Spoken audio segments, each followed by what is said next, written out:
여러분 안녕하세요. 매주 말 주간 세계 경제 탑 뉴스를 발췌 소개하고 제 의견을 곁들이는 위클리 토픽스 오브 글로벌 이코노미 편집자 정견만입니다. 네, 11월 17일 위클리 토픽스 오브 글로벌 이코노미 진행하겠습니다. 오늘 세 건의 뉴스를 발췌했습니다. 오늘의 토픽은 전 세계 부채 규모가 250조 9천억 달러로서 지난 상반기 중에 7조 5천억 달러가 증가했는데 이 중에 미국과 중국이 60%를 차지한다는 CNBC 뉴스의 Global Debt surged to a record $250 trillion in the first half of 2019, led by the US and China입니다. 오늘 두 번째 뉴스는 중국 인민은행이 11월 들어 두 번째로 지난주 금요일 시장 안정자금 2천억 위엔을 방출하고 기준금리는 동결하였다는 로이터 통신의 China's central bank injects 200 billion yuan to boost liquidity, keeps rate unchanged입니다.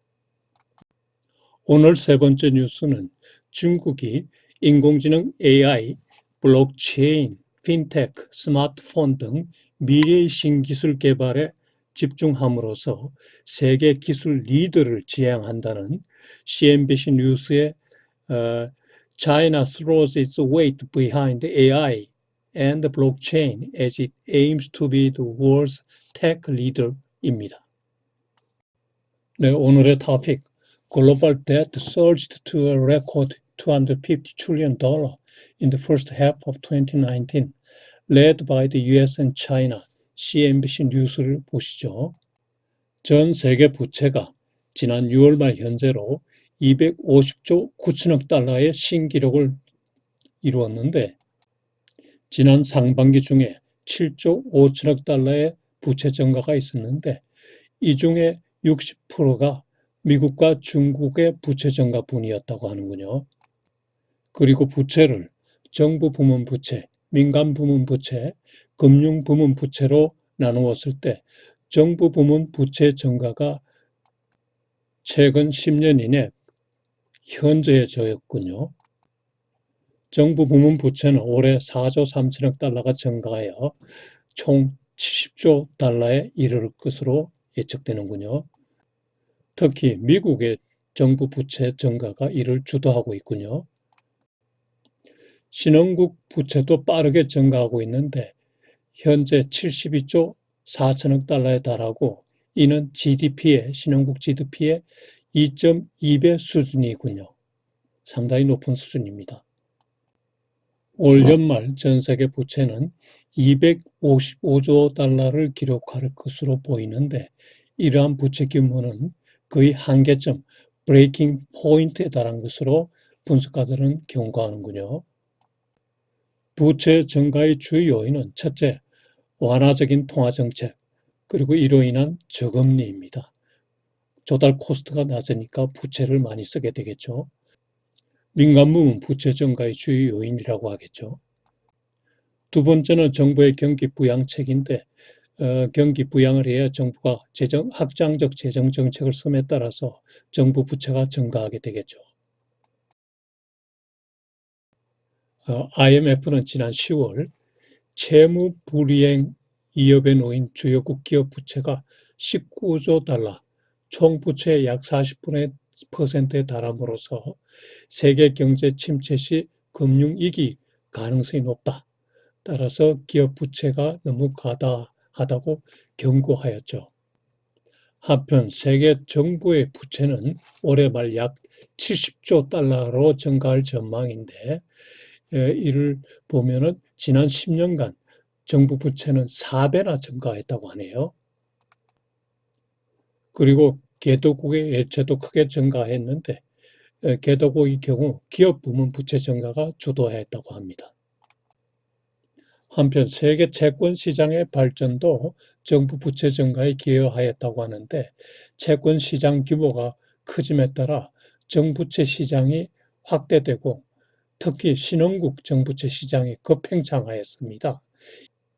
2009년 17조 달러였던 것이 10년 지난 올해는 28조 달러로까지 확대되었군요.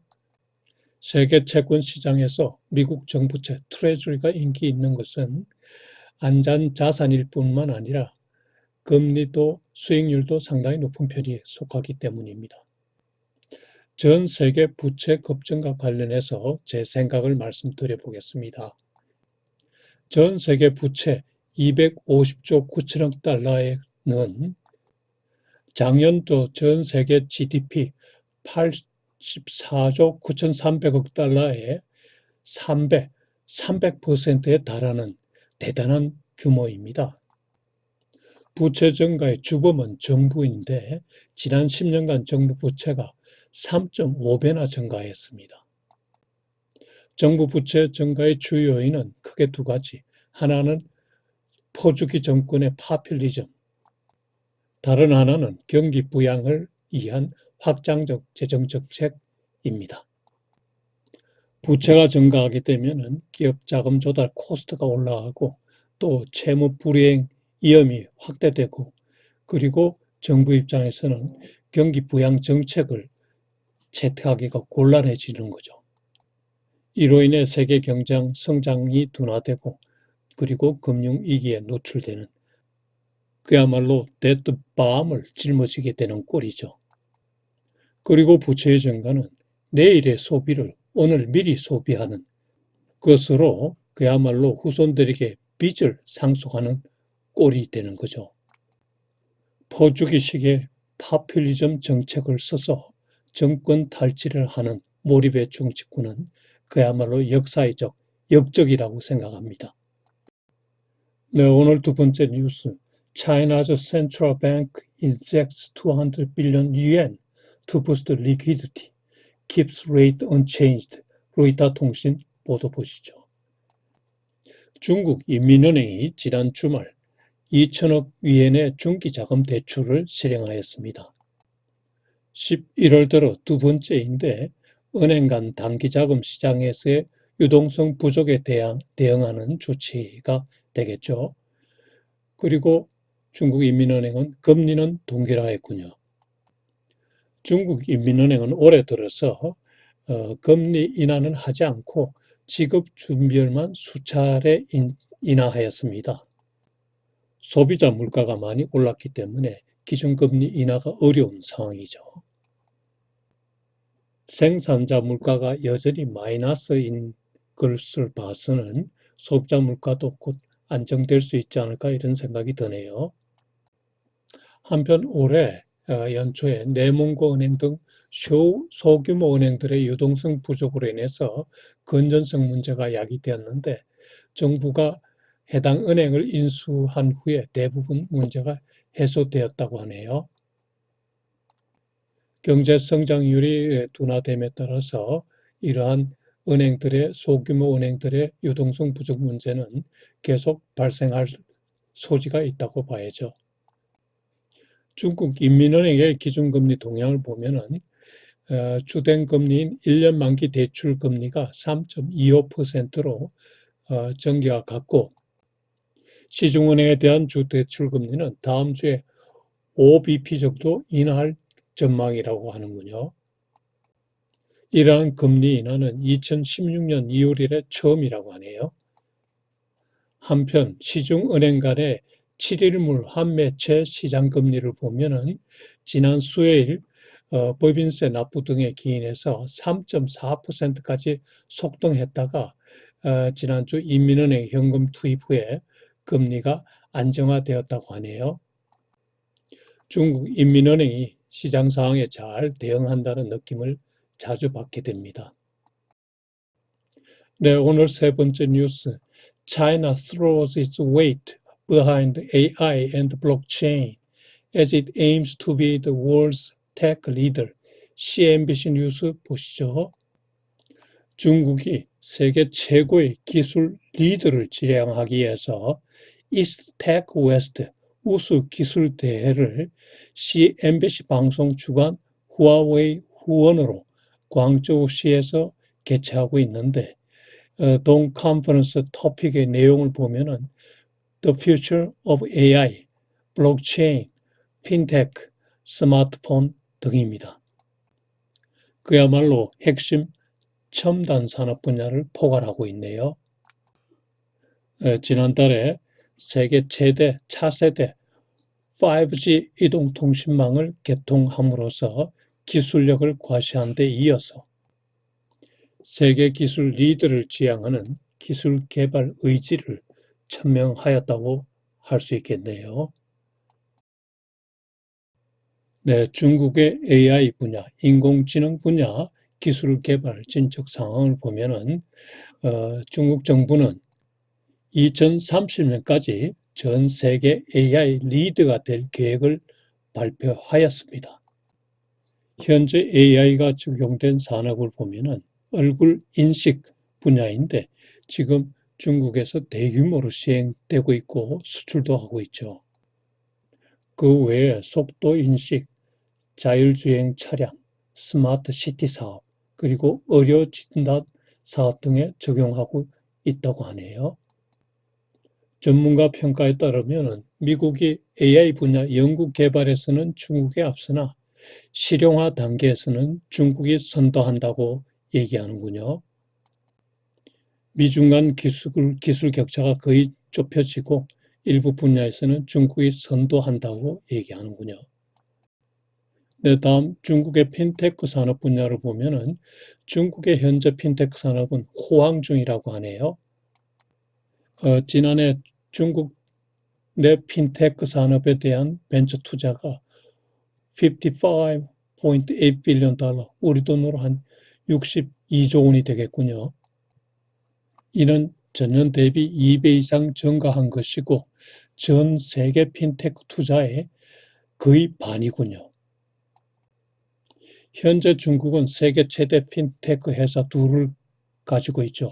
하나는 알리바바 자회사인 앤트 피낸셜사로서 알리페이를 운영하고 있죠. 두 번째는 텐센트 자회사인 위챗페이가 있습니다. 중국의 핀테크 사업의 우수성을 보면은 그냥 자금 결제, 지급 결제뿐만 아니라 소액 금융 서비스와 재산관리 서비스를 같이 제공한다는 점입니다. 그리고 이러한 지급 결제, 소액 금융, 재산관리 서비스가 은행을 경유하지 않고 직접 소비자와 핀테크 업체가 직접 연결된다는 점이죠. 이로써 거래가 신속해지고 수수료가 거의 없어지는 그런 장점이 있게 되죠. Cash is dead in China, so are credit card란 말처럼 중국에서는 현금이나 크레디트 카드가 거의 사용되지 않는 상태가 된 거죠. 그리고 핀테크란 말 대신에 테크핀으로 호칭할 정도로 실질적인 기술 혁신을 강조하네요. 심지어 은행업의 소멸이 실리콘밸리가 아닌 중국과 아시아에서 일어나고 있다고 또 얘기하네요. 네, 중국의 기술 개발 전략과 관련해서 제 생각을 말씀드려 보겠습니다. 중국의 기술 개발 전략 변화 내용을 보면은 과거 카피캣으로 불릴 정도로 대의존적이었는데 그 뒤 중국 내수 시장과 외국 기술가의 교환 전략을 통해서 기술을 받아들이고 그러더니 이제는 아주 자주적으로 기술 개발을 하는 전략으로 바뀌었습니다. 미국과의 무역 전쟁이 기술 전쟁, 나아가 패권 전쟁으로 확대되는 것을 보면서 투키디데스의 함정이 떠오르지 않을 수 없죠.